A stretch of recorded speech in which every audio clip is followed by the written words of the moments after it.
invitación a la moderación y presentación de los expertos en esta mesa redonda, encargada de aproximarnos a las nuevas tecnologías y sus desafíos en la aceituna de mesa. Después de haber escuchado las aproximaciones a la política agraria, ya han dejado claro la importancia que va a tener, y así por lo menos también lo creo yo, la innovación y la investigación y la transferencia de toda la tecnología para ganar en competitividad y en modernidad en este sector. Los expertos que tenemos hoy aquí, en esta mesa redonda, yo invitaría a que luego, aunque tengamos muy poquito tiempo para las preguntas, que pregunten y a lo largo de la jornada que aprovechen su presencia, que hablen con ellos, que les pregunten, que les pidan el contacto, porque tienen, creo que, una oportunidad muy importante de tenerlos aquí sentados y tenerlos hoy en el día de aquí. Por orden de intervención, está con nosotros don Diego Barranco Navarro, catedrático de la Universidad de Córdoba, experto en olivicultura y experto mejorador en la especie, que abordará el tema de la identificación varietal de la aceituna de mesa. Posteriormente, don Francisco José Bas Jiménez, director de Planificación y Gestión de Energía de la Agencia Andaluza de Energía, que presentará el programa Biomapsa, obtención de biomasa en el sector olivalero. Después, don Joaquín de la Puerta Sierra, coordinador de Investigación y Desarrollo de Interaceituna, expondrá los aspectos más relevantes del proyecto de recolección mecanizada de aceituna de mesa. Y, por último, doña Cristina Cabeza Fernández, de la Agencia Andaluza del Conocimiento, nos informará del proyecto europeo Red para la Transferencia del Conocimiento a las Pymes, desde su parte y los aspectos que tocan al sector de la aceituna de mesa. Yo rogaría a los ponentes que la duración máxima de la intervención sea de 20 minutos, con objeto de poder tener después por lo menos 10 minutos de preguntas. También les rogaría que, como hay traducción simultánea, que procuren hablar lo más despacio posible. Pues doy la palabra ya a don Diego Barranco.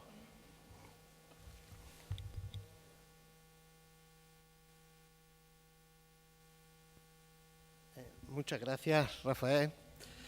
También quiero agradecer a la organización de la jornada el que nos hayan dado la oportunidad de contar los trabajos que estamos haciendo en este sentido de la identificación varietal. Y sin más pausa voy a comenzar y tratar de ajustarme al tiempo. También la traductora nos ha pedido que por favor que hablemos muy pausadamente para poder traducirnos a otro idioma. Bueno, el olivo, como todos ustedes saben, se originó en Oriente Medio, se calcula que hace unos 6.000 años, y los conocimientos del cultivo del olivo. El olivo silvestre existía desde muchísimo tiempo atrás, pero lo que es el cultivo, lo que es propagar los individuos más sobresalientes y establecer plantaciones, se calcula que eso se originó en Oriente Medio hace 6.000 años y esos conocimientos de cultivo se fueron difundiendo de Oriente a Occidente. Se calcula que aquí a la península ibérica llegó hace unos 3.000 años. Al difundirse los conocimientos de propagación y de cultivo, cabe pensar que también se difundieron las variedades, pero hemos llegado a la conclusión de que en cada comarca, en cada país, en cada zona, en cada región, incluso en cada comarca, se originaron variedades diferentes. El proceso pudo ser algo similar al que tienen ustedes en esta diapositiva, que de bosques de acebuche que existían en cada zona se seleccionaban los individuos más sobresalientes,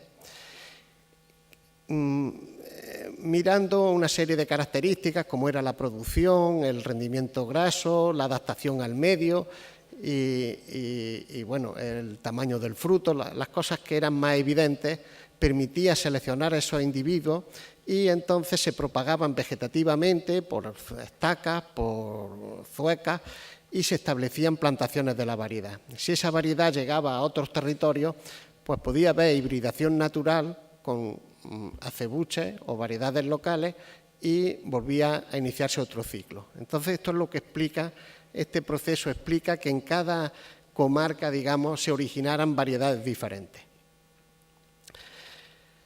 En un trabajo que hicimos desde la Universidad de Córdoba durante 14 años, de 1978 a 1992, recorrimos todas las comarcas olivareras de España buscando todas las variedades de olivo conocidas por los agricultores, las que eran cultivadas, las que se habían propagado, porque saben ustedes que de cualquier semilla, de un hueso de aceituna, puede salir un genotipo distinto, pero solamente buscábamos las que realmente habían tenido algo de difusión, aunque fueran variedades con muy poca importancia económica, incluso a nivel local.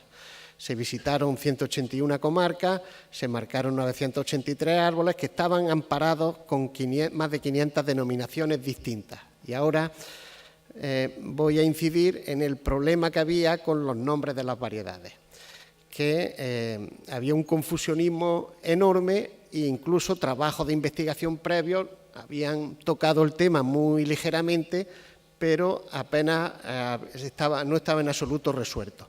Entonces pusimos a punto, en primer lugar, un sistema de identificación de las variedades que en aquellos tiempos pues, era un esquema pomológico con caracteres de los órganos del árbol y del fruto. Hoy día ya se utilizan otro tipo de marcadores bioquímicos, como los marcadores moleculares del ADN, que tenemos la satisfacción de que todo el trabajo que se hizo con los caracteres morfológicos pues se ha visto ratificado en gran medida con los marcadores de ADN.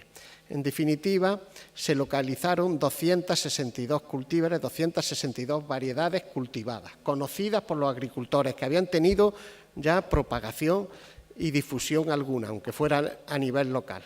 Todas esas variedades se propagaron y se introdujeron en el Banco de Germoplasma de Olivo que existe en Córdoba, que es la colección más importante que hay sobre la especie en el mundo.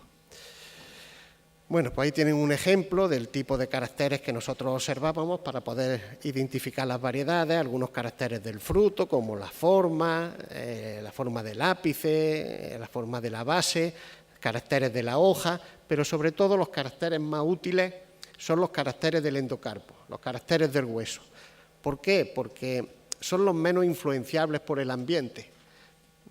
Son más estables de un año para otro, son muy típicos de cada variedad y además están siempre presentes. En cualquier época del año uno es capaz de encontrar huesos para poder comparar muestras. Entonces, con esos caracteres del endocarpo y ayudados por los otros de la hoja y del fruto, pues pudimos identificar las variedades y determinar todo el confusionismo que había con los nombres de las variedades. Hoy día ya se utilizan otro tipo de marcadores como la isoncima, los RAP y los SSR, que son marcadores de ADN, y pudimos resolver los dos problemas de identificación que existían con los nombres, con las denominaciones de las variedades. Por un lado están lo que se llaman las sinonimias. Son los diferentes nombres que adquiere una variedad en distintas zonas de cultivo. Ahí tienen un ejemplo, como es la variedad picual, para aceite, que la hemos encontrado con 17 nombres distintos.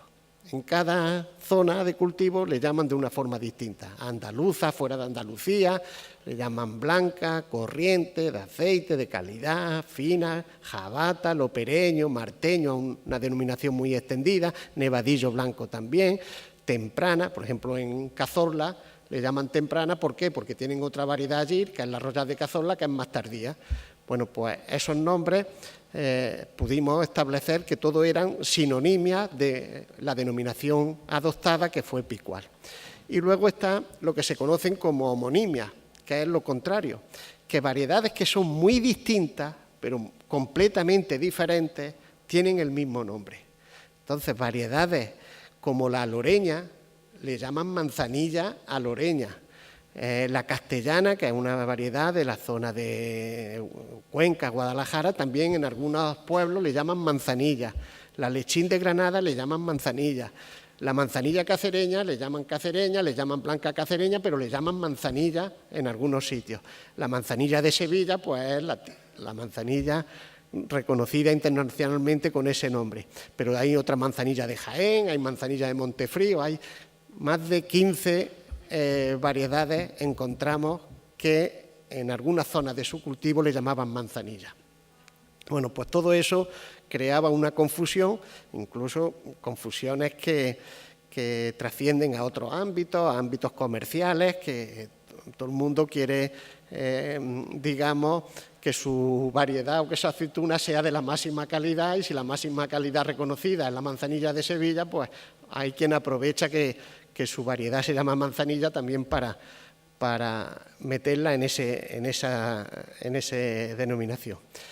Manzanilla, pues, es todas las variedades que tienen una forma esférica, parecida a una manzana, pues son, muchas veces los agricultores le asignan ese nombre, pero incluso a variedades que ni siquiera son esféricas, que pueden ser de forma alargada, pero que se destinan para aceituna de mesa, pues también le llaman manzanilla en algunos sitios. Así que fíjense ustedes el confusionismo que puede tener los nombres. Bueno, pues afortunadamente todo eso se puso en orden y, ya digo, con los caracteres morfológicos se consiguió y se ha avanzado más con los caracteres moleculares. Entonces, nos encontramos que en España hay una diversidad de variedades tremenda. Hemos mencionado 262 variedades cultivadas, que luego variedades que han surgido de un hueso y que han tenido poca difusión, pues hay muchísimas más. Todas las variedades que tenemos son muy antiguas. Tenemos pruebas de que algunas de las variedades que se cultivan hoy día ya se cultivaban hace 2000 años. Se han encontrado huesos carbonizados en almazaras de época romana en la zona de Antequera, y los huesos hemos podido confirmar que se trataban de hojiblanca. Es decir, hace 2000 años la variedad más difundida en la zona de Antequera era la hojiblanca, igual que sigue siendo actualmente.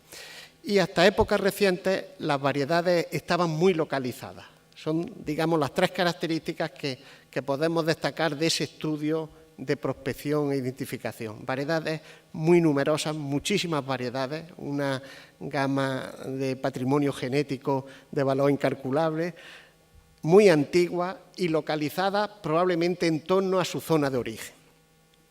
En este mapa pueden ver ustedes lo que llamamos nosotros las variedades principales. Las variedades principales son las que dominan en al menos una comarca. Son 24 a nivel de España, y ahí tienen las manchas en colores de las variedades. La mancha amarilla más grande es Picual, Cornicabra en toda la zona centro, Ciudad Real y Toledo, hojiblanca en el sur de la provincia de Córdoba, norte de Málaga, la comarca de Estepa en Sevilla, la comarca de Loja en Granada, Lechín de Sevilla, Picudo, bueno, pues ahí las tienen todas, y la mayoría pues parece ser que se originaron dentro de su zona de cultivo, y algunas, en función de su productividad o de su apreciación por el agricultor, se han extendido más que otras. Por ejemplo, Picual, ven ustedes que ahí la mancha amarilla llega hasta alguna comarca de Albacete, es dominante, entra por el norte de Córdoba y llega hasta una comarca de Badajoz, donde también es dominante. Allí la conocen en Castuera con el nombre de jabata. Bueno, pues todo eso es Picual. En otras variedades se han extendido menos, están en torno a su zona de origen. Ahí tienen ustedes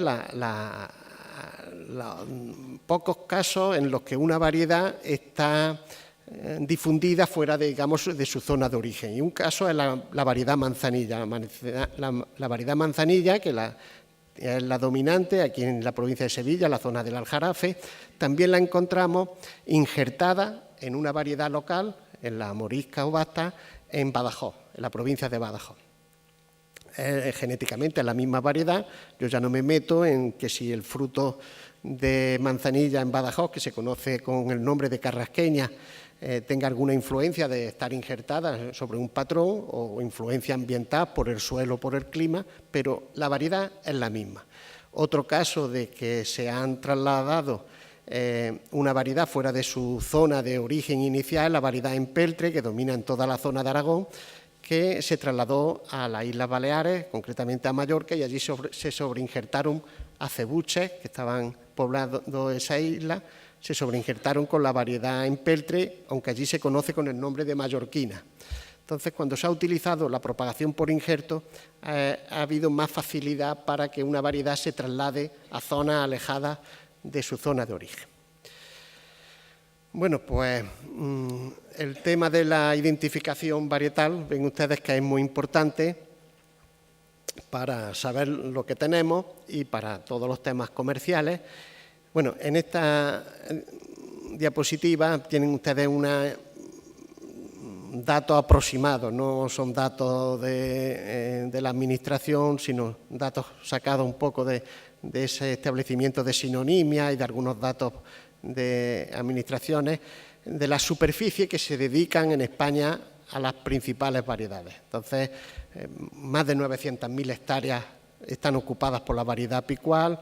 De hojiblanca puede haber unas 250.000, con Nicabra, Lechín de Sevilla, la manzanilla de Sevilla, juntando las dos zonas de cultivo, unas 85.000 hectáreas, manzanilla de Cacereña, Gordal sevillana, en total los 2,5 millones de hectáreas que se dedican en España al cultivo del olivo. Decía que, perdón, aquí le hemos dado demasiado a esto. Ahora, decía la importancia de tener mecanismos de identificación para resolver problemas de comercialización, para todo este tema que veo que en la jornada se va a tratar, de las indicaciones geográficas protegidas. Ahí tienen las fotos de los frutos seccionados y de los huesos de las 4 variedades más importantes. Está arriba a la izquierda la manzanilla de Sevilla, a la derecha la hojiblanca, abajo a la izquierda la Gordal sevillana y la manzanilla cacereña. Entonces, decía que era muy importante tener procedimientos de identificación varietal para resolver a todos los niveles la identificación de las variedades de olivo. Nosotros esto lo teníamos puesto a punto con marcadores moleculares del ADN para, en primer lugar, en hoja de olivo. En brotes terminales, en brotes tiernos de olivo, en las hojas terminales, se concentra una mayor cantidad de ADN y se ponía el procedimiento, permitía hacer una identificación rápida y segura de la variedad. Esto está siendo muy utilizado por el sector viverístico para identificar plantones de olivo que a veces son difíciles de identificar y por agricultores que hacen plantaciones de importancia, pues quieren asegurarse que la variedad que compran al vivero es de la que ellos realmente es la que quieren poner. Entonces, teníamos un servicio de identificación varietal de olivo en la Universidad de Córdoba. Al final se ha transformado en una EBT, en una empresa de base tecnológica, lo que se conoce como una spin-off, que se llama Idolive, y presta ese servicio de identificación varietal y sanitaria en plantones de olivo. Y nos planteó, la interprofesional de la aceituna de mesa, Interaceituna, nos planteó que por qué no podíamos hacer la identificación varietal a nivel de aceituna aderezada. Empezamos a utilizar los mismos procedimientos que se utilizan en hoja y vimos que había muchas dificultades. El proceso de aderezo fragmenta el ADN y no salían las cosas tan fácilmente. Entonces mediante un convenio, financiaron un trabajo para adaptar esa identificación varietal, que la teníamos resuelta y muy puesta a punto en hoja de olivo, pues se hizo un trabajo para adaptarlo a la pulpa de aceituna, porque claro, el hueso en muchos casos podría permitirlo, pero también mucha de la aceituna que se comercializa está deshuesada e interesaba tener un procedimiento que permitiera la identificación en la pulpa ya aderezada. Entonces, como decía, las técnicas moleculares de ADN, los servicios que presta esta empresa de base tecnológica son la identificación de variedades de olivo, la identificación en aceituna de mesa y el diagnóstico sanitario en plantas de olivo. El procedimiento, bueno, no me voy a entretener, se obtiene un perfil genético mediante una PCR y se compara con la base de datos de todos los perfiles genéticos de todas las variedades que tenemos en el banco de germoplasma que existe en Córdoba. El Banco de Germoplasma de Olivo de Córdoba es un proyecto en el que participan la propia Consejería de Agricultura, el IFAPA y la Universidad de Córdoba, y tiene ya más de 400 variedades de olivo identificadas totalmente, y estamos con más del 80% de ellas autentificadas, sobre todo las extranjeras, que queremos tener la seguridad de que la variedad que tenemos, que procede de Egipto, coincide con la variedad originaria de ese país. Entonces, dentro de 2 semanas se va a firmar un convenio con el Consejo Olícola Internacional para que este Banco de Córdoba sea reconocido como colección de referencia del COI a nivel internacional y nos permita traer el resto de variedades de otros países que nos faltan. Se calcula que a nivel mundial puede haber entre 1.000 y 1.200 variedades de olivo. Bueno, pues sencillamente ahí tienen unos datos de las variedades que incluye el banco, de qué países proceden. El trabajo de identificación lo ha encabezado Isabel Trujillo, que está aquí presente en la sala, que ha sido publicado recientemente y ha permitido pues discriminar perfectamente con los procedimientos también morfológicos y moleculares toda la identificación de la colección de Córdoba. Problema para la aceituna de mesa es que, como decía, gracias a una ayuda de Interaceituna, un convenio, pues se ha puesto a punto el procedimiento, pero ha tenido dificultades. Y con esta última diapositiva termino, porque ha habido que solventar los problemas a nivel de extracción del ADN, que en hojas se hacen con un protocolo clásico, y para la aceituna de mesa ha habido que utilizar unos kits específicos. También los tratamientos previos a la PCR, a la ampliación de la reacción en cadena de la polimerasa, no había que hacer ningún tratamiento en el caso de la hoja, sí ha habido que hacerlo filtrando y purificando el ADN para el caso de la aceituna aderezada.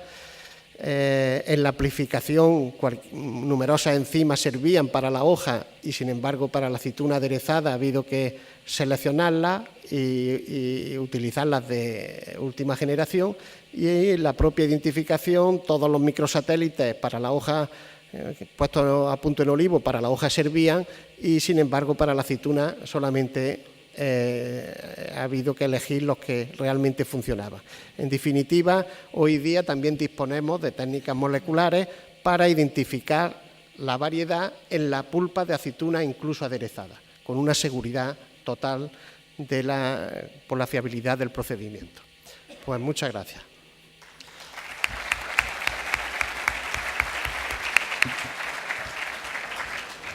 Muchísimas gracias, don Diego.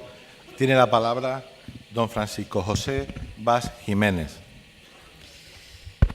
Bueno, muchas gracias. En primer lugar, agradecer a los organizadores de esta jornada la posibilidad que nos da hoy a mí, pero sobre todo a la Agencia Andaluza de la Energía, el poder estar aquí comentando las distintas características sobre lo que es la obtención de la biomasa en el sector olivarero.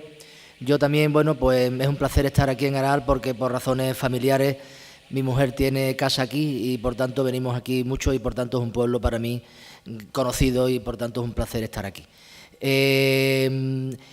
Quisiera dar unas pinceladas sobre lo que se ha hecho durante estos últimos años, durante ya bastantes años en Andalucía, casi 20, con respecto a todas las actividades que tienen que ver con la recogida de la biomasa en Andalucía, y ya podremos ver en mi intervención que decir biomasa en Andalucía es decir olivar, por razones obvias de lo que significa este cultivo en nuestra comunidad autónoma, ¿no?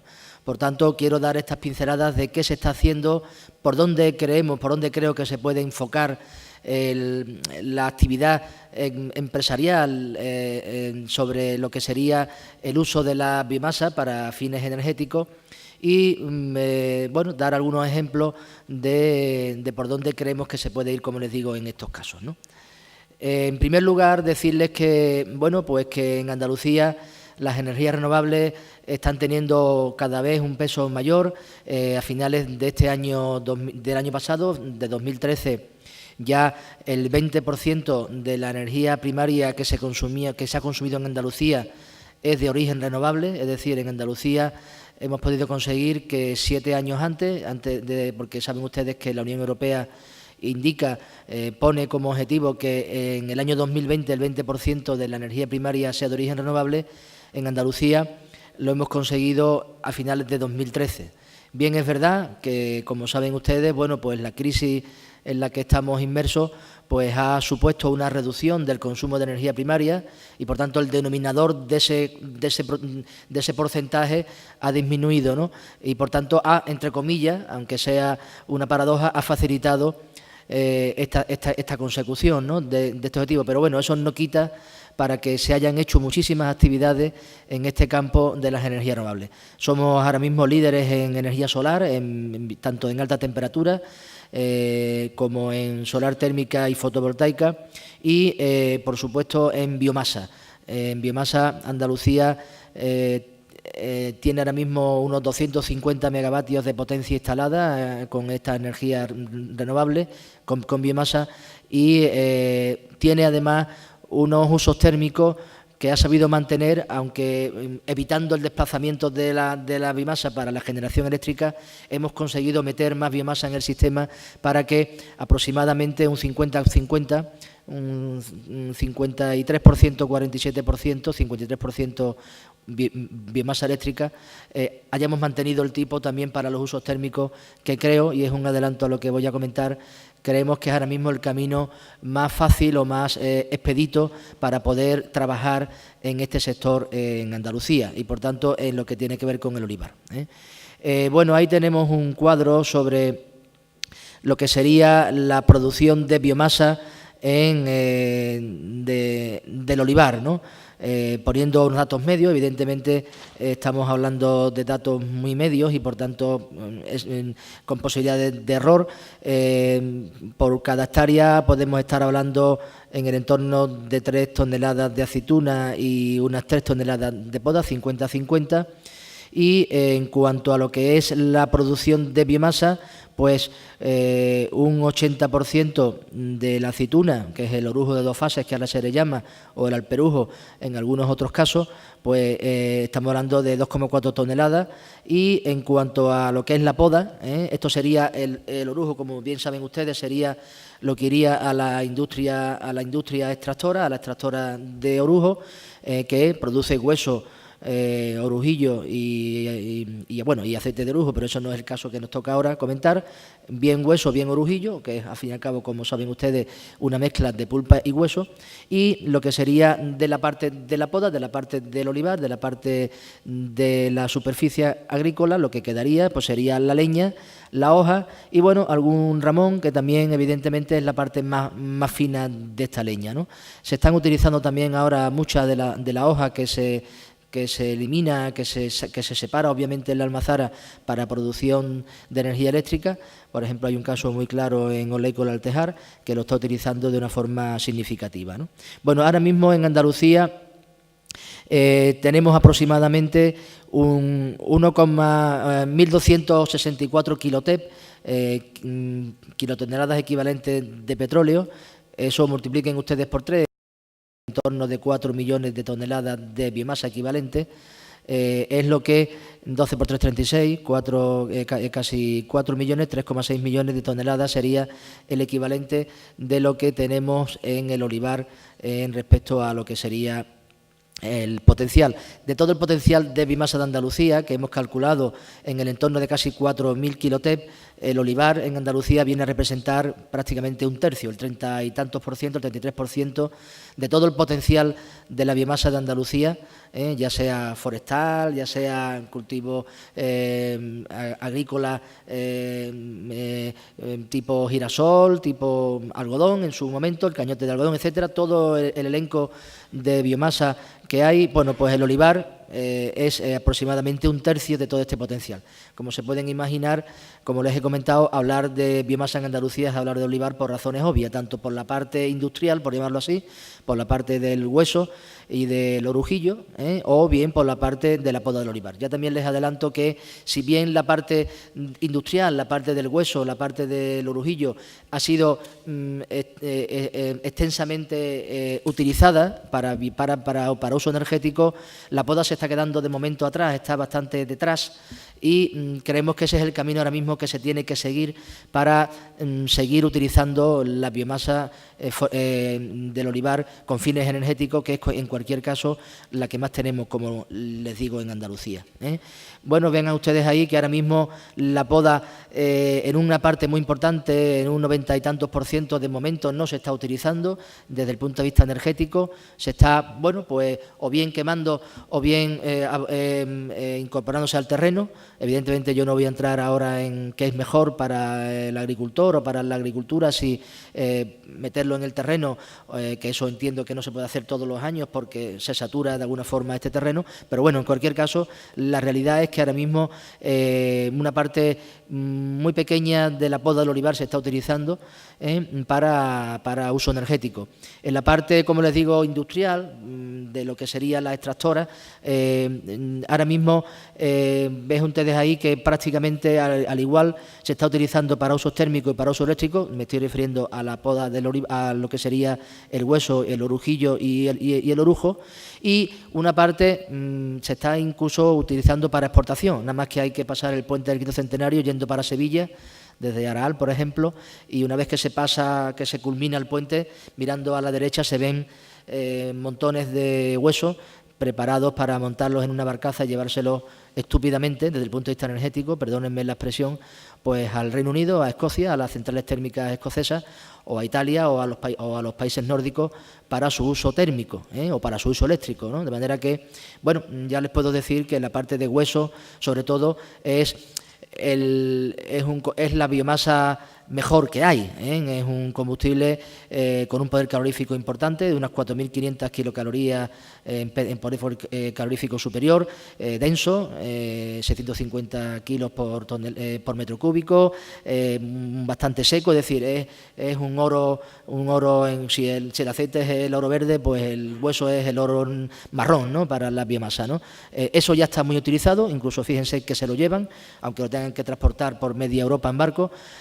Las estupideces energéticas, ¿no?, que para la Unión Europea, para cumplir sus objetivos, no le importa de dónde venga esa biomasa, aunque se gaste energía en transportarla, ¿no?, y cuando se puede utilizar aquí. Eso tiene que ver mucho que ver con los precios de un sitio y otro donde se pueden utilizar, que no vamos a entrar en este momento. Bueno, hay... aporta la biomasa generada en la industria del olivar, aporta una gran cantidad de biomasa en el total. Ahora mismo se está viendo una gran demanda de pellets, de lo que sería biomasa compacta, lo que ya tiene el hueso, por ejemplo, aunque habría que hacerlo con otras biomasas, como quizás la poda, aunque la poda, si está cortada de forma adecuada, se puede utilizar en caldera sin problema, o bien el hueso seco y limpio, que es, como les digo, una maravilla en cuanto a combustible, ¿no? Bueno, pues ahora mismo en Andalucía tenemos casi 24.000 instalaciones de biomasa térmica para usos térmicos, calderas, para el sector terciario, para el sector doméstico, incluso para el sector industrial. Fíjense que para usos térmicos, que es, como les digo, donde yo creo que ahora mismo habría que enfocar más en las utilizaciones de la biomasa por razones coyunturales de precio, pues resulta que la biomasa viene a suponer, sobre lo que puede ser un gasóleo, un propano, incluso un gas natural, aproximadamente un 50% de reducción de costes con respecto al combustible convencional, con el combustible derivado del petróleo, ¿no? Es verdad que las calderas de biomasa suelen ser algo más caras, pero ya les digo que el combustible, estamos hablando de menos de la mitad del coste anual para esa industria, ese hotel, etcétera, en estos estos casos, ¿no? Se están haciendo muchas actuaciones en este sentido y ya les adelanto también que la Agencia Andaluza de la Energía ha tenido incentivos, digo ha tenido porque ahora el marco comunitario de apoyo se está cerrando, pero vamos a volver a tener incentivos para aprovechar, para poder ayudar a aquellos proyectos que quieran utilizar la biomasa desde el punto de vista energético, ¿eh? Bueno, ahí tienen ustedes el mapa de las plantas de generación eléctrica. Lo veo desde lejos, pero vamos, creo que me la conozco porque es que hay otro igual. El mapa de generación eléctrica de Andalucía, de generación eléctrica con biomasa, estamos hablando de unos 250 megavatios. Ahora se nos cae una planta en Huelva por el cierre de ENCE, de la Empresa Nacional de Celulosa, que aunque mantiene la biomasa como tal, una parte de la industria, de la generación que tenía en el proceso productivo, que se cierra, pues evidentemente tiene que desaparecer. En cualquier caso, ven ustedes cómo se recorre el Valle del Guadalquivir. Es curioso que en la provincia de Sevilla no hay ninguna planta de generación eléctrica con biomasa, ¿eh? Estas se concentran en Córdoba, fundamentalmente, en Jaén y en Huelva, como les digo, por el caso específico de ENCE, que tiene una potencia muy importante, ¿eh? Bueno, estas son las plantas de pellet, tampoco ninguna en la provincia de Sevilla. Estamos hablando casi de 40.000 toneladas equivalentes de petróleo en capacidad de producción en este momento. Bueno, creo que sería al que le puede interesar. Nosotros en la página web de la agencia tenemos tanto el mapa de instalaciones de biomasa como el mapa de potencial de biomasa por cada uno de los municipios de Andalucía. Bueno, es un estudio que se hizo y se puede utilizar este mapa, esta aplicación, para poder sacar tanto las instalaciones que hay, con las características de las mismas, como del potencial en cada uno de los cultivos, de los residuos agrícolas, de los residuos biomásicos que hay en la región. Bueno, tenemos, como les he comentado, una orden de incentivos que apoya en estos casos a aquellos proyectos, ayuda a aquellos proyectos. Tenemos un fondo perdido, una orden para financiar, para promocionar, con un incentivo a fondo perdido, y también tenemos una parte de ayuda a la financiación, de manera que se puede hacer un cóctel adecuado para cada proyecto, para ayudar tanto en la financiación de la inversión como para ayudar directamente con una ayuda directa a la instalación. Les puedo decir también que los usos térmicos de la biomasa son los más incentivados, en el entorno de un 30% aproximadamente, y por tanto esta orden, que ahora mismo acabamos, como les he comentado, el marco comunitario de apoyo, se cierra la orden a finales de este año, es decir, dentro de menos de 2 meses, aunque el proyecto se puede pedir antes y hay hasta mediados de año para pedir para que se pueda ejecutar y justificar, pero bueno, ahora mismo el que quiera hacer algo rápidamente tiene que acudir a la orden antes del final de año para meter el proyecto, aunque ya les digo que la idea, por supuesto, es seguir con esta ayuda. Perdón, es que tenía puesto una alarma y yo no sabía que sonaba también en silencio por el tiempo. Entonces, bueno, pues va a volver a salir la orden y, por tanto, podrán ustedes beneficiarse también de ella, ¿eh? Bueno, hemos incentivado muchísimos proyectos, casi 20.000 proyectos en todos estos años, y, bueno, con unas cantidades que creo que hablan de 20 y tantos millones de euros, ¿no? Yo no, es que no lo veo por aquí. Bueno, da igual. Un total importante de incentivos de 20 y tantos millones de euros, 27 creo ver, de euros correspondientes, ¿eh? Bueno, van dando pinceladas. Yo, por supuesto, la presentación y todo lo que quieran saber, pues evidentemente estamos a su disposición en la agencia. Comentarles en cuanto a la legislación eléctrica. Hemos vivido en los últimos años una convulsión total en el tema de la generación eléctrica con biomasa, de la normativa que la apoyaba. Antes había lo que se llamaba el régimen especial, eso ha desaparecido. Ahora los proyectos existentes tienen un parámetro retributivo que les cubre lo que sería su rentabilidad en el mercado del dinero, hablan de un 7,5% de interés antes de impuestos, lo cual se queda en un 5%. Creemos que es muy poco para lo que sería una rentabilidad adecuada para un proyecto de estas características. Una planta de biomasa eléctrica no sale por menos de 2 millones de euros el megavatio, más cerca de 3 que de 2, porque tiene unas características muy especiales, de unas calderas que son muy caras, unos procesos de limpieza y de humo, etcétera, y sobre todo tiene una parte muy especial, que no la tienen otras renovables, que es obviamente el aprovisionamiento de la biomasa, ¿no? Lo que es, por ejemplo, en el caso del olivar, la poda, lo que puede ser un secado, un transporte, un picado, etcétera, etcétera, todo lo que es la logística de aprovisionamiento, que también se incentivan proyectos en esa línea desde nuestra orden, pues tiene una dificultad importante, ¿no? Hoy día, pagar más de 35 euros tonelada de biomasa es muy difícil porque no salen los números en cuanto al megavatio, al kilovatio hora que se tiene que vender a red, que eso está tasado normativamente y, por tanto, echando los números para atrás, más de 35 euros tonelada no se puede pagar, lo cual deja las cosas muy justitas para todos este tipo de actuaciones, ¿no? Por tanto, ahora mismo, como lo he dicho, las plantas existentes tienen una nueva normativa que son los de los parámetros retributivos y la nueva se enfrenta al mercado. Allá no hay primas, una planta nueva de biomasa eléctrica tendría que ir al mercado compitiendo pues con una planta de carbón, con otras renovables, en lo que se llama pool, ¿no? En lo que se llama el mercado diario de compra y venta de energía eléctrica, lo cual para la biomasa es muy complicado, por lo que les he dicho de la logística de aprovisionamiento de biomasa. Hemos hecho muchísimas pruebas sobre máquinas picadoras para poder, bueno, pues de alguna forma recoger de forma rápida toda esta poda. Hemos construido, junto con la Sociedad Andaluza de Valorización de la Biomasa, en la cual participa también la Consejería de Agricultura y IERIFAPA directamente, otros organismos como la Consejería de Medio Ambiente, a través de su empresa para estos temas, y también el Ministerio a través de ERIDAE y 6 socios privados. Bueno, esta sociedad ha hecho una serie de máquinas para ir recogiendo toda esta biomasa.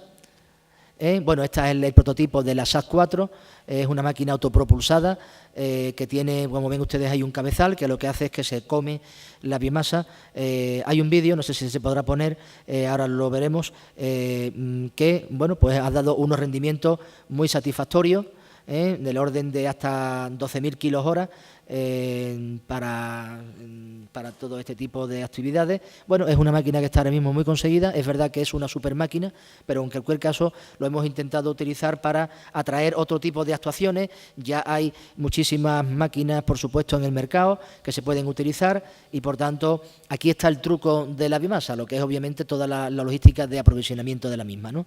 Bueno, les quiero, ya voy terminando, poner algunos ejemplos de lo que sería la biomasa térmica, los usos térmicos de la biomasa, en el que creemos ahora mismo que es el camino más importante en el que se puede trabajar. Ya les digo que la parte eléctrica está ahora mismo complicada por la nueva normativa eléctrica que ha salido, que dificulta no ya la implantación de nuevas plantas, porque, como les digo, no hay primas para ellas que salven esta dificultad que hay, y para las existentes, bueno, pues de alguna forma está la cosa muy justita, ¿no? Entonces, incluso, bueno, puede ser que algunas de las existentes caigan y difícilmente van a salir nuevas si sigue la normativa como está, ¿no? En los usos térmicos la cosa cambia. Los precios de los combustibles derivados del petróleo, el gasóleo, el propano, bueno, estas biomasas están teniendo estas energías están teniendo unos precios cada vez mayores y, por tanto, estamos viendo muchos proyectos de usos térmicos de la biomasa. Por ejemplo, en Loja, en un hotel de 5 estrellas en La Bobadilla, se ha puesto una caldera de biomasa a la cual le hemos dado un incentivo muy importante de 132.000 euros sobre 260.000, casi la mitad. Bueno, un poquito más de la mitad. He hecho un proyecto además de demostración, que este era muy importante para nosotros. Este proyecto consume 360 toneladas año de hueso y, por tanto, vean ustedes que un hotel de 5 estrellas pues tiene una caldera de biomasa que le funciona perfectamente y que le reduce a la mitad el coste de su energía. Tienen, por ejemplo, yo no sé qué he hecho aquí, tienen, por ejemplo, otro hotel en la Sierra de Cazorla, un hotel con spa de 340 toneladas año de hueso, también un incentivo de más del 50%. No se queden con esa copla del 50%, quédense con un poquito menos, pero bueno, por ahí tendrán que ir los tiros. también, por ejemplo, en una piscina climatizada, se puede hacer también, por ejemplo, en calderas para los institutos de los municipios, se pueden hacer para las viviendas, por supuesto, etcétera, etcétera, etcétera. Para el sector industrial, que todavía queda mucho por hacer. Queremos que ahora mismo ahí tengan en cuenta que en este caso compiten contra el combustible alternativo que tengan, ¿no? Con un gasóleo, con un propano que es caro. No es como la energía eléctrica, que tiene precios más ajustados. Una tonelada, como le he dicho, a 36 euros tonelada más o menos para usos eléctricos, esto se puede ir al doble en usos térmicos, como precio de sustitución. Ahí ya evidentemente salen mejor los números para poder llegar a competitividad, incluso aunque haya que peletizar. Sí, ya termino. Esta es la última.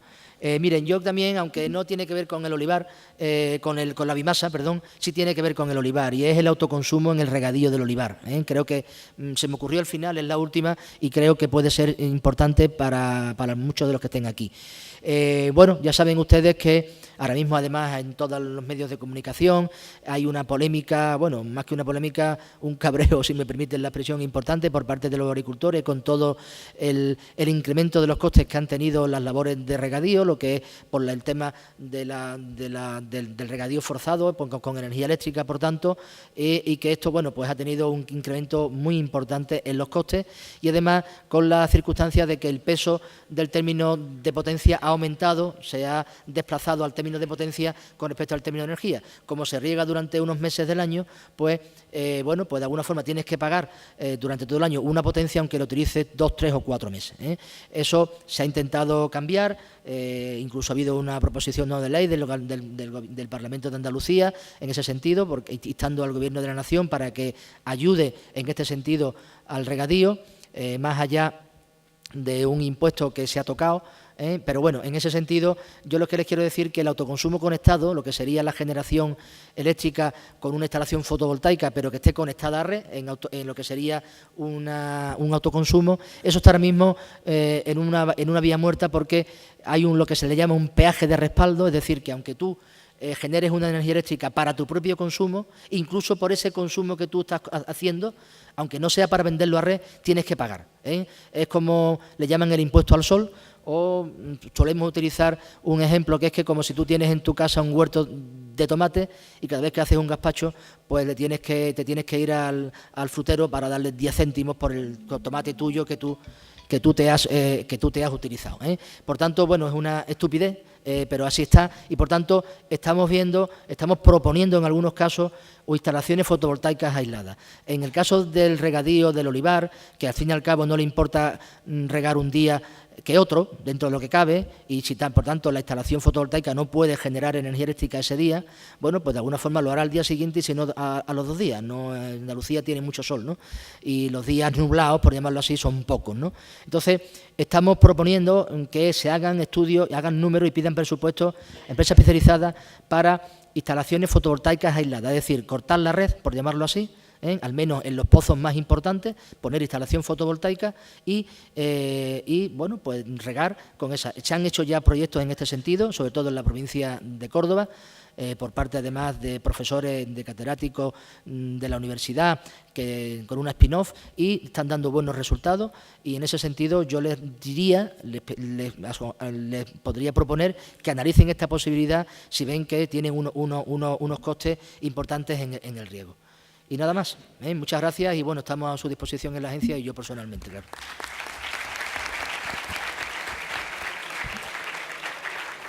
Muchísimas gracias. Le doy la palabra a don Joaquín de la Puerta Sierra. Muchas gracias, Salvador.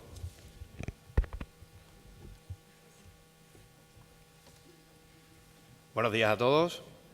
En primer lugar, nos gustaría dar las gracias en nombre de la Interprofesional a la organización por darnos la oportunidad de poder difundir los programas que en este caso Interaceituna promueve, y más si cabe, si la misma la podemos realizar en este marco incomparable de la localidad de Aral. Como ya les han comentado, mi nombre es Joaquín de la Puerta, soy el responsable de Investigación y Desarrollo de Interaceituna. En mi intervención y con el tiempo del que dispongo, procuraré mostrarles en qué estadio se encuentran las actividades de investigación, en qué estadio se encuentran estas actividades de investigación que la entidad a la que pertenezco lleva promoviendo varios años. Ahora sí.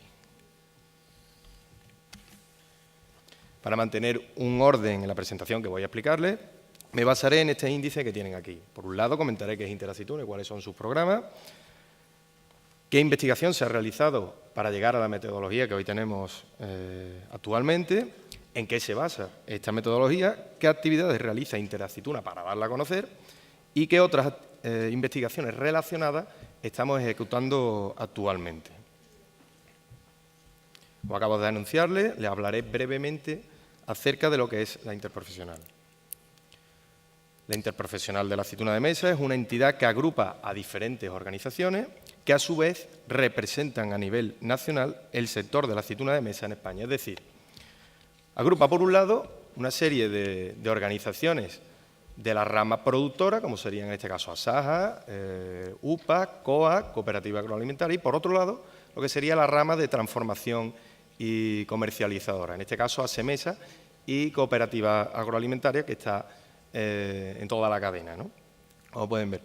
En definitiva, Interaceituna es una herramienta que tienen estas organizaciones para ejecutar programas en beneficio del sector de la aceituna de mesa en su conjunto.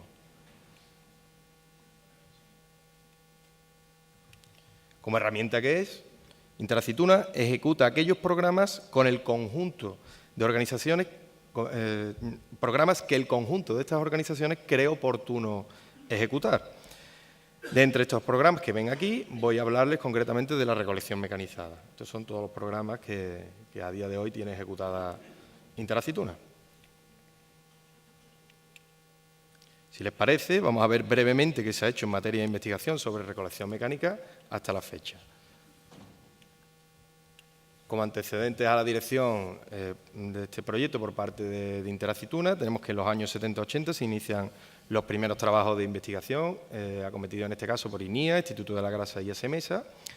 Es ya en 2001 cuando Asaja pues retoma estas actividades, asume el proyecto y pretende, en estas actividades pues pretenden conseguir una técnica de mecanizado para que la aceituna en este procedimiento se evite el molestado, ¿no? Partieron con la ayuda de distintos colaboradores de fincas e industrias y con una serie de grupos de investigación, como en este caso el Instituto de la Grasa y el IFAPA. Pues bien, ya a partir de 2007, con el objetivo de ofrecer una mayor envergadura, Interaceituna toma el testigo de este proyecto. Uno de los hitos más importantes en recolección mecanizada, desde que Interaceituna lidera estas actividades, es el diseño, fue el diseño y ejecución de la plataforma de transporte en líquido refrigerado, comúnmente conocido como el prototipo, como pueden ver. Gracias a este sistema, los investigadores pudieron comprobar los beneficios de transportar aceituna mecanizada en medio líquido a baja temperatura y gracias a los ensayos que se realizaron con este sistema, pues se esbozó lo que sería una hoja de ruta o la base, sentaron las bases de lo que sería el protocolo actual que hoy tenemos.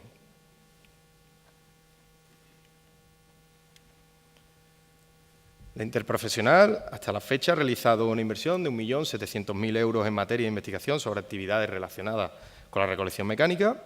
El objetivo supremo de este programa no es otro que ser una vía para la mejora de la competitividad del sector a través de la disminución de los costes de producción. Se han estudiado procesos de recolección para la variedad manzanilla, para la variedad carrasqueña, aquí la incluyo como otra variedad, está localizada en otra parte, para Gordal, y a través de la contratación de diferentes centros de investigación. En este caso, la Universidad de Córdoba, el IFAPA y el CSIC con el Instituto de la Grasa y el antiguo Instituto del Frío, en este caso el ICTAN. Y, por supuesto, gracias a la colaboración de fincas e industrias del sector. Del periodo antes mencionado, es decir, desde el año 2007, cuando Interaceituna retoma estas actividades, cabe destacar el proyecto Mecaceituna, que va desde el año 2011 al 2014, en el cual la metodología de recolección adquirió un mayor desarrollo gracias al volumen de aceitunas procesadas y a la gran variedad de situaciones que se tienen. Cada uno de los años del Mecaceituna tuvo un cometido. El primer año, el objetivo fue redefinir los protocolos que había hasta la fecha con el prototipo que hemos visto anteriormente y readaptarlos a las actuales cisternas de transporte de aceituna entamada.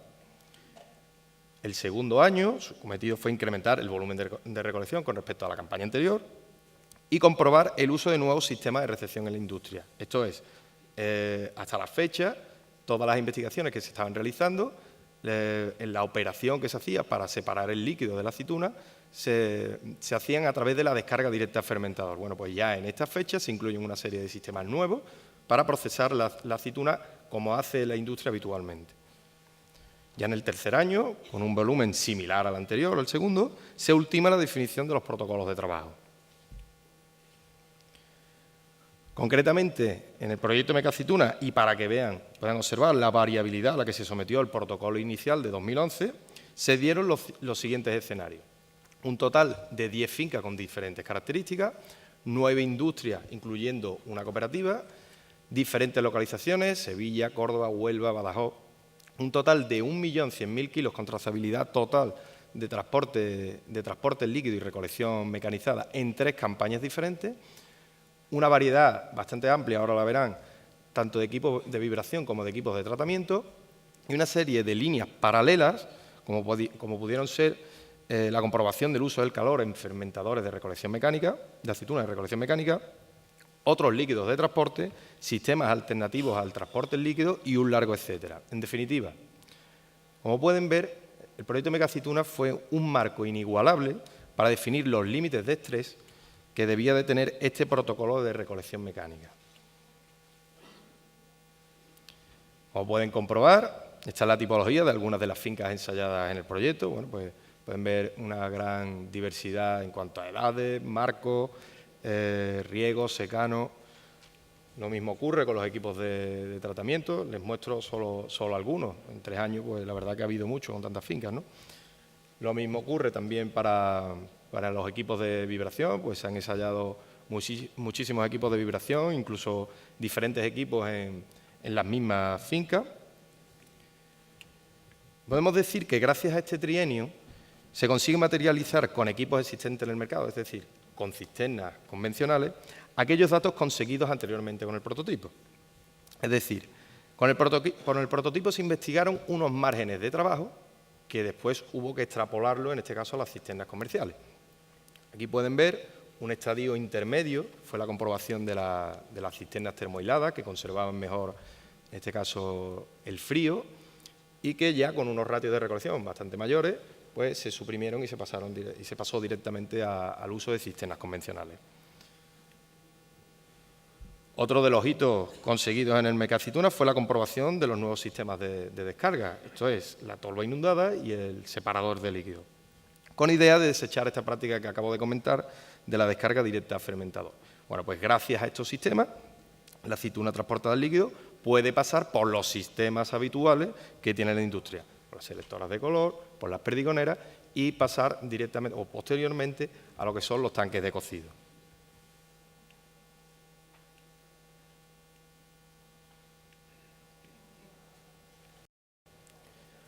Por tanto, con el proyecto Mecaceituna se consigue definir un protocolo de recolección mecánica contrastado, un protocolo que es polivalente, puesto que se podrá usar con otros sistemas diferentes a los vibradores, y que en el caso de las variedades manzanilla y carrasqueña se tienen los suficientes datos como para transferir la metodología al sector.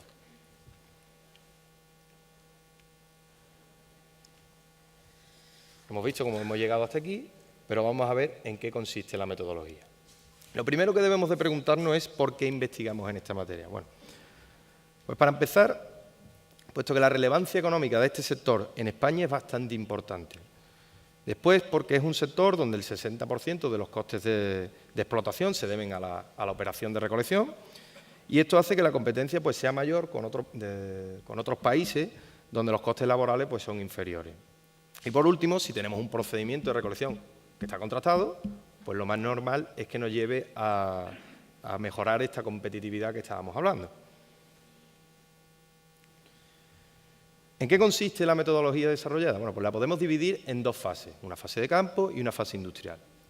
Inicialmente, debemos de procurar realizar una poda de adaptación para la recolección con vibradores. Reduciremos la fuerza de retención del fruto, esta es la fuerza con la que el pedúnculo está unida al fruto a través de una buena elección del momento óptimo de maduración y a través de un tratamiento para la escisión.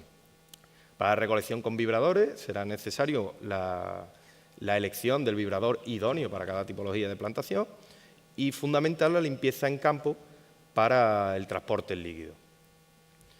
Ya en la fase industrial, previamente, estas cisternas deben de ser cargadas con el líquido de transporte refrigerado y para la descarga utilizaremos los sistemas de tolva inundada o en este caso de separación de líquido.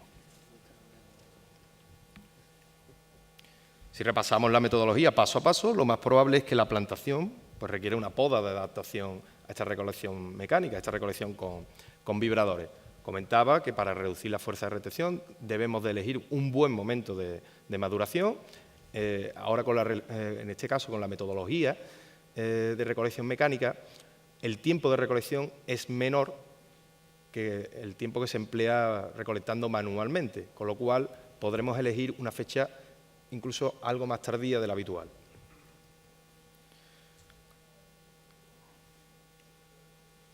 Como ya les he comentado, la metodología desarrollada aconseja sobre el tipo de vibrador a elegir y los parámetros de funcionamiento que éste debe de tener según el tipo de plantación en el que va a trabajar. También aconseja que debe de haber un sistema de transporte al punto de acopio, que debe de tener una cierta frecuencia para sumergir a la mayor brevedad posible estos frutos dentro del medio líquido. Y la limpieza en campo, es decir, separar las hojas y las ramas de esta aceituna para poder introducirlos en la cisterna.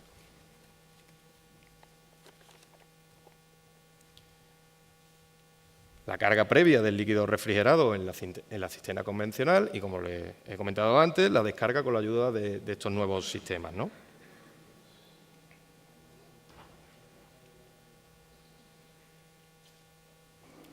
Para que este proceso llegue a buen término, el protocolo exige el control de una serie de parámetros que resumo en el listado que ahora pueden ver. Para ello, la metodología nos muestra unos rangos de trabajo en los que deben de moverse estos parámetros. Por citar algunos de ellos, bueno, pues podemos hablar de las temperaturas de los líquidos al final y al inicio de la recolección dentro de la cisterna, el tiempo de transporte, el tiempo de inmersión, el tiempo en seco, entre otros. ¿Qué resultados se pueden obtener cumpliendo el protocolo? Pues si les parece, les muestro los datos obtenidos en un estudio del Instituto de la Grasa, concretamente de esta última campaña del mecaceituna, para 500.000 de kilos de aceituna recolectadas mecánicamente y transportadas en líquido. Como pueden ver, un 85,6% corresponde a aceitunas de primera, después de procesarlas en dos sistemas diferentes de dos industrias diferentes, dos sistemas de selección final. En comparación con la recolección manual tradicional y en el caso de aquellas empresas que estaban en el proyecto Mecaceituna y que alternaban estos dos sistemas, es decir, recibían aceitunas de recolección mecanizada con transporte líquido y aceitunas de recolección manual, la diferencia en esta campaña, según los estudios del Instituto de la Grasa, fue algo mayor de 5 puntos porcentuales. En cuanto a la reducción de costes que se generan con el uso de esta metodología de recolección, según los expertos, nos dicen que de media pueden rondar una disminución de un 40%, aunque esto va a depender de la producción que tengamos en la parcela, al igual que ocurre con la recolección manual, por supuesto. ¿Qué consecuencias tiene este proyecto? Bueno, pues para empezar, genera una nueva organización de colaboración tanto con el campo como con la industria para profesionalizar el proceso, concretamente el proceso de logística.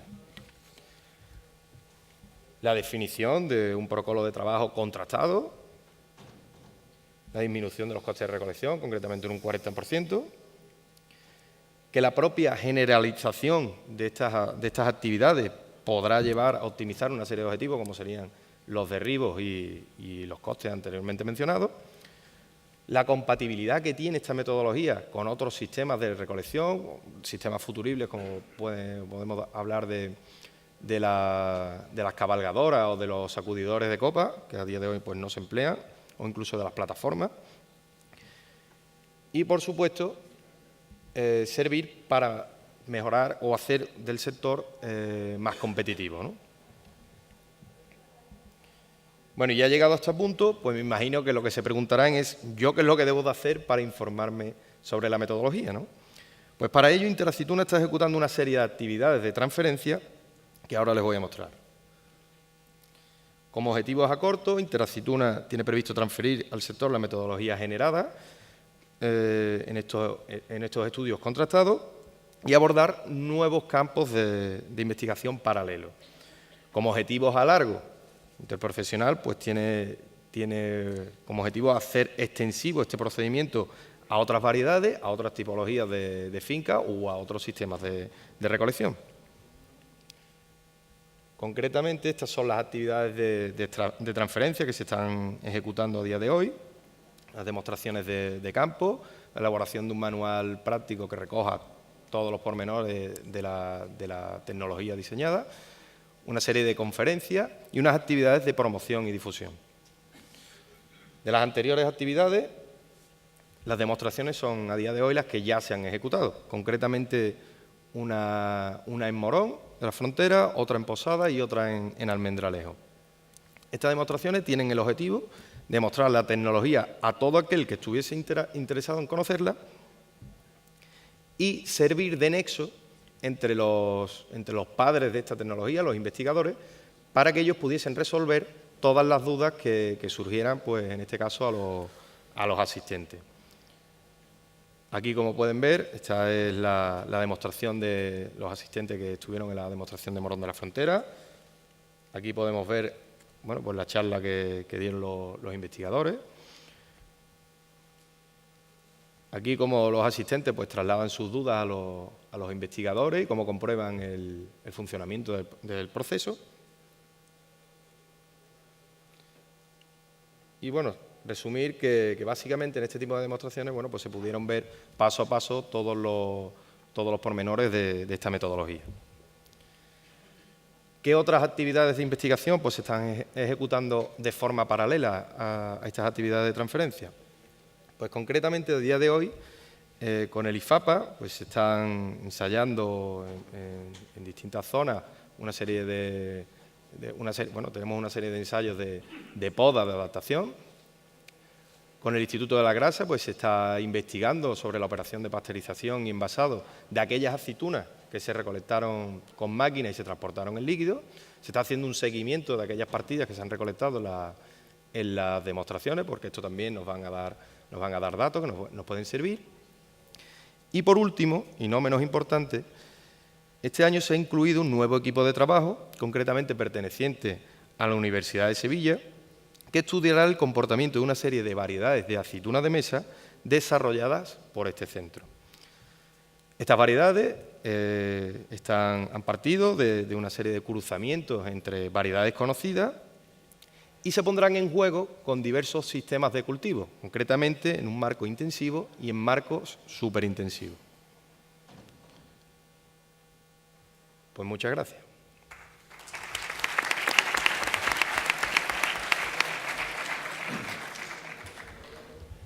Muchísimas gracias, don Joaquín. Realmente el objetivo de reducir costes ha ahorrado 2 minutos de su tiempo. Bueno, doña Cristina Cabezas Fernández, por favor, tiene la palabra. Gracias, Salvador. A ver.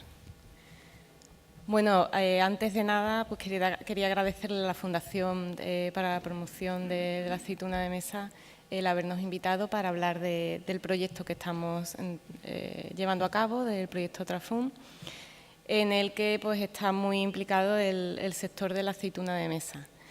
Bueno, voy a intentar ser breve en mi presentación y espero que llegue el mensaje que quiero transmitir. Quería hablarles de, bueno, este proyecto es un proyecto financiado por el 7º Programa Marco, financiado por la Comisión Europea dentro del 7º Programa Marco de I+D. Este proyecto es una acción de coordinación y apoyo que fue aprobado en la convocatoria de 2013 y que empezó el 1 de noviembre del año pasado. llevamos un año de andadura. El proyecto consiste en una red de instituciones científicas, de agencias de transferencia de tecnología, asociaciones de empresas, de pymes fundamentalmente, que cubre toda la cadena de valor de 4 grupos de alimentos tradicionales, ¿vale? El proyecto está enfocado a los alimentos tradicionales y la transferencia de conocimiento dentro de estos productos. Los productos que se seleccionaron fueron cereales, pescado, vegetales y hongos y frutas. Se seleccionaron en función pues, de los países que estaban implicados en el proyecto. Y dentro de la parte de frutas tenemos dos subproductos o 2 líneas, que una es lo que son frutas de hueso, cítricos y berries, y otra enfocada al olivar, concretamente pues, a la aceituna de mesa y al aceite de oliva. Y esa es la parte pues, en la que estamos implicados los socios españoles y portugueses. ¡Hala! Esto se ha ido para atrás, para adelante. Vamos a ver. Aquí estaba, el siguiente es esta. Ahora. Bueno, el objetivo del proyecto es mejorar la transferencia de tecnología a las pymes que procesan y que producen estos alimentos tradicionales. Esto implicará pues, la mejora de la calidad y la seguridad de los productos y la reducción del impacto ambiental, también pues, homogeneizar los protocolos de producción y bueno, y también pues, se busca que se utilicen correctamente los que son derechos de propiedad intelectual, que se cumplan las normativas europeas, etiquetado, etcétera.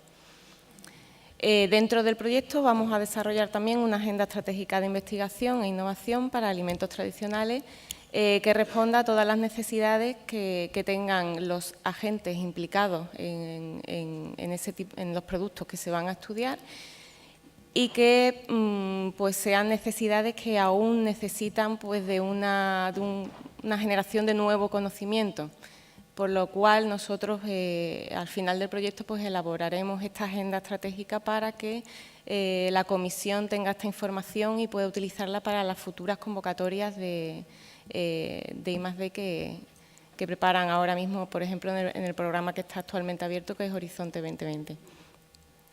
Y, bueno, por último lugar, también pues, estimular también la iniciativa empresarial, nuevas oportunidades de negocio y el networking.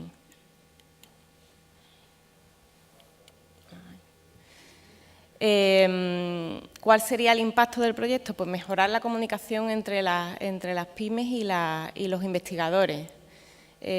Nosotros como entidad de transferencia de tecnología pues hemos trabajado siempre en ese sentido y hay pues una serie de barreras que son en las que nosotros llevamos a cabo nuestras actividades para poder mejorar esta comunicación. Es difícil para las empresas ponerse en contacto con los investigadores, a veces por desconocimiento, a veces pues porque el lenguaje es muy distinto, el lenguaje científico a veces no llega el mensaje que se quiere transmitir a las empresas. Entonces, pues en este proyecto fundamentalmente lo que vamos a intentar es que esos resultados de investigación de proyectos que se han elaborado dentro de programas europeos o dentro de programas nacionales o regionales, esos resultados de investigación lleguen de manera clara a las empresas, mediante una serie de actividades pues, que ahora les voy a comentar. También pues, que los consumidores estén más satisfechos con estos productos, que aumente las oportunidades de iniciativas, nuevas iniciativas empresariales y mejorar, en definitiva, la competitividad de las empresas que trabajan en este tipo de productos. ¿Qué necesitan las pymes? Pues, como estaba comentando antes, a veces la información no llega de la manera que la necesitan las empresas, no llega con la claridad o con el lenguaje que ellos necesitan, no está claro qué problema es el que están resolviendo, cuál es la solución, qué innovación hay detrás de ese resultado de investigación. Entonces, la idea es, nosotros lo que hacemos, pues tenemos una serie dentro de la red que hemos formado, están unas entidades que participan como donadores, digamos, donantes de investigación, los generadores de I+D. los mediadores, que son entidades como la nuestra, la Agencia Andaluza del Conocimiento, pues que hacemos esa parte de intermediarios, y las asociaciones de empresas y las empresas, ¿vale? Entonces, lo que hacemos, lo que estamos haciendo en el proyecto es organizar una serie de actividades, de workshops, de jornadas, en las que pues, vamos a analizar cuáles son las necesidades concretas de las empresas, de las pymes, y elaborar pues, un material, una serie de... Tenemos también una web informativa, he puesto ahí el enlace del proyecto, en el que estamos volcando información sobre expertos, sobre proyectos que se han realizado, y sobre todo intentamos hacerlo en un lenguaje que las empresas accedan y entiendan qué es lo que están viendo, ¿vale? Como los socios del proyecto son 30 socios, ¿vale? Es un proyecto que recoge bastantes zonas geográficas a nivel europeo. Y como os he comentado, en España, los socios españoles, que somos IFAPA, Citoliva y nosotros, y Agencia Andaluza del Conocimiento. También hay una agencia SPI que lleva la parte de Portugal, y dentro de España y Portugal estamos trabajando en lo que es aceite de oliva y aceituna de mesa. Las actividades que tenemos planificadas, el primer año que ya ha concluido, pues lo que hemos hecho es elaborar un listado de todos los proyectos que han sido financiados tanto a nivel europeo como nacional y regional dentro de las líneas enfocadas a producción de aceite de oliva y aceituna de mesa. Además, esta parte la ha hecho Citoliva, que ha sido recoger pues, las necesidades de las empresas, y con toda esta información hicimos en septiembre, concretamente el día 30, ahora también lo voy a comentar, un workshop, una jornada en la que se analizaron todas estas necesidades y se vio pues, cuáles eran las prioridades en el sector a nivel de necesidades tecnológicas. Para el próximo año, para 2015-2016, tenemos planificado 2 jornadas de formación. Estas jornadas van a estar enfocadas a las empresas, dirigidas a las empresas, para que vean cuáles son las últimas innovaciones, qué es lo que pueden ellos incorporar, que esté ya en mercado, que puedan incorporarlo a su proceso productivo y puedan así pues, ser más competitivos. Esto pega unos viajes. Ahí. Bueno, eso en primer lugar, pues hemos identificado las tecnologías disponibles. Cada zona geográfica pues lleva un tipo de producto. Hemos elaborado unos inventarios de necesidades de las pymes con un modelo que hemos elaborado de auditoría tecnológica. Y con este modelo pues hemos ido a las empresas y le hemos solicitado pues, que paso por paso, dentro de todas las etapas del proceso productivo, pues, nos fueran informando de cuáles eran sus necesidades. Y por último, pues lo que hicimos fue, en lo que era aceituna de mesa y aceite de oliva, el día 30 de septiembre en Córdoba se celebró una jornada en la que participamos 19 entidades, entre asociaciones, empresas, investigadores y socios del proyecto. En esta jornada lo que hicimos fue analizar todas estas necesidades, darle una prioridad a nivel de la urgencia que tienen las empresas en cada una de las líneas de investigación o de las necesidades. Y bueno, y así con esta información ver qué es lo que está ya en mercado, qué es lo que todavía se está investigando, y así poderlo utilizar para elaborar lo que es la jornada de formación que se van a hacer el año que viene. Se lanzaron cuestionarios a más de 100 empresas en España y en Portugal, finalmente completos, puesto que era un cuestionario, la verdad, bastante amplio. Y es complicado que las empresas todas te lo rellenen. Pero bueno, conseguimos 17 cuestionarios completos y 11 eran de empresas de aceite de oliva, 3 de aceituna de mesa y 3 que eran productoras tanto de aceituna de mesa como de aceite de oliva. Los aspectos que contemplamos dentro de estas necesidades a nivel técnico eran la producción primaria, mejora genética, agronomía, toda la parte de riego, de fertilización, todos los aspectos ambientales, seguridad alimentaria, el procesado, el envasado, la conservación y la vida útil de los productos, también los aspectos saludables, nutricionales y todo tema de calidad nutricional de los productos, y la comercialización, etiquetado, todo el tema de marketing, la logística. En la parte agronómica nos encontramos con estas necesidades que nos planteaban las empresas.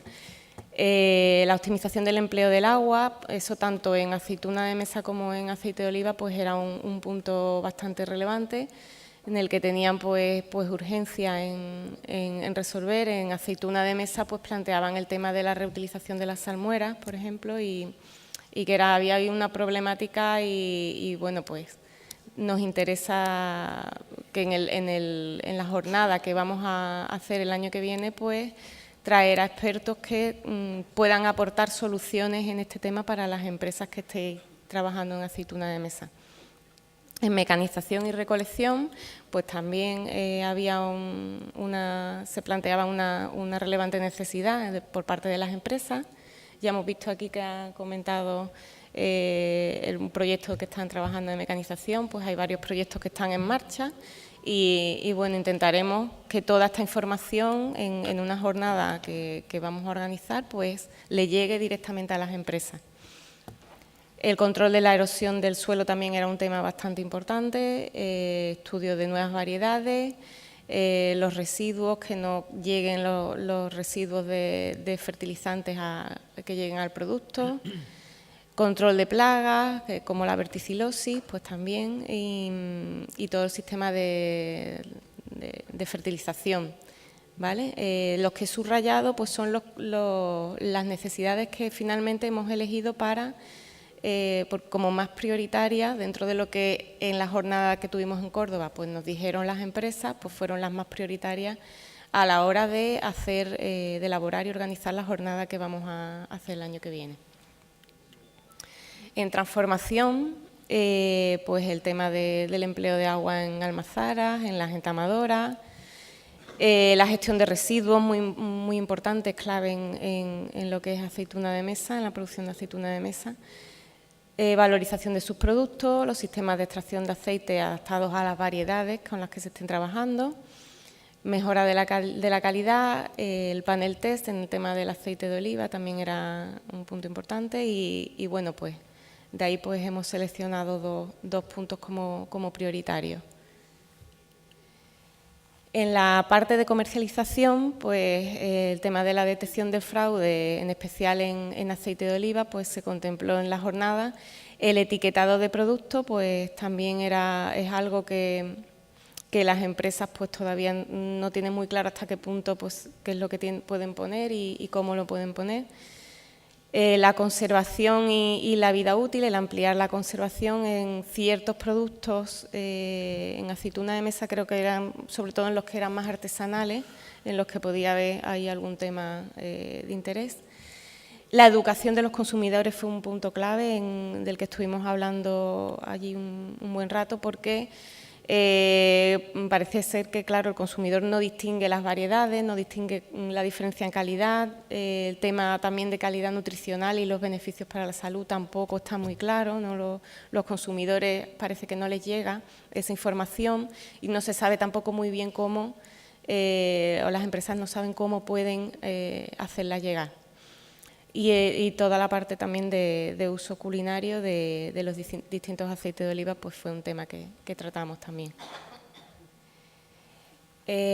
Bueno, el primer training workshop, que sería pues jornada de formación que vamos a realizar, pues vamos a aprovechar, lo tenemos que hacer el año que viene, hemos aprovechado que va a celebrarse Expo Oliva en mayo, en Jaén, y organizaremos allí un training, una jornada de formación de 2 días en el que seleccionaremos y buscaremos expertos que presenten soluciones concretas a los problemas que tenéis las empresas, que son muy concretos también, y que os puedan, en la medida de lo posible, hacer demostraciones y hacer visitas a algunas instalaciones para que lo podáis ver in situ, ¿vale? Todas las empresas que queráis participar, por supuesto, estáis invitados, la participación es gratuita, todo lo que es la jornada pues está financiada por el proyecto y tendrá una duración eso de 2 días.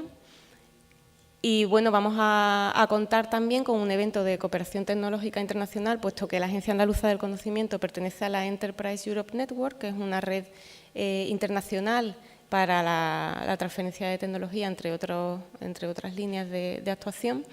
Y vamos a organizar un evento que sería pues reuniones bilaterales para que os podáis reunir las empresas con expertos, no solo a nivel regional, sino a nivel internacional, y podáis pues tener un ratito de media hora para hablar con ellos, que os cuenten más en detalle lo que estéis interesados y en definitiva lo que se busca en el proyecto es que esa transferencia de conocimiento sea efectiva, que le lleguen estos resultados de investigación que muchas veces pues se quedan pues en un artículo o en un folleto o en algo así y no llegan realmente a las empresas, pues que hacer que las empresas se sienten con estos expertos y que vean todo lo que se hace, las innovaciones que hay y todo lo que pueden ya incorporar en su proceso productivo. No sé si puse algo más, nada más. Y bueno, también comentaros que nosotros en la Agencia Andaluza del Conocimiento, aparte pues, de daros servicio en transferencia de tecnología, lo que es poneros en contacto con investigadores y expertos, en las necesidades tecnológicas que tengáis, pues os damos también asesoramiento en financiación, en cómo esos proyectos, esa incorporación de tecnologías, pues podéis acceder a los recursos existentes, tanto a nivel regional, nacional como europeo, para pues, facilitar esa incorporación de esa tecnología. Y bueno, daros las gracias y pues ahí tenéis mi correo electrónico para lo que necesitéis. Iremos informando de la jornada de formación que vamos a organizar, invitaros a todos, por supuesto, a que vengáis. Y bueno, pues muchas gracias por su atención.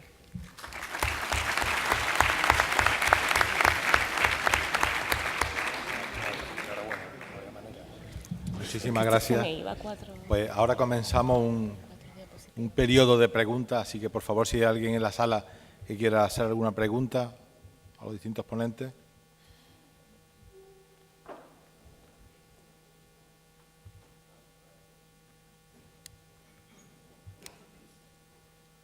Pues muchísimas gracias a los asistentes y muchísimas gracias a los ponentes. Damos paso a la siguiente mesa redonda: valoración nutricional y aspectos saludables de las aceitunas de mesa, cuyo moderador será don José Manuel García Cabezas.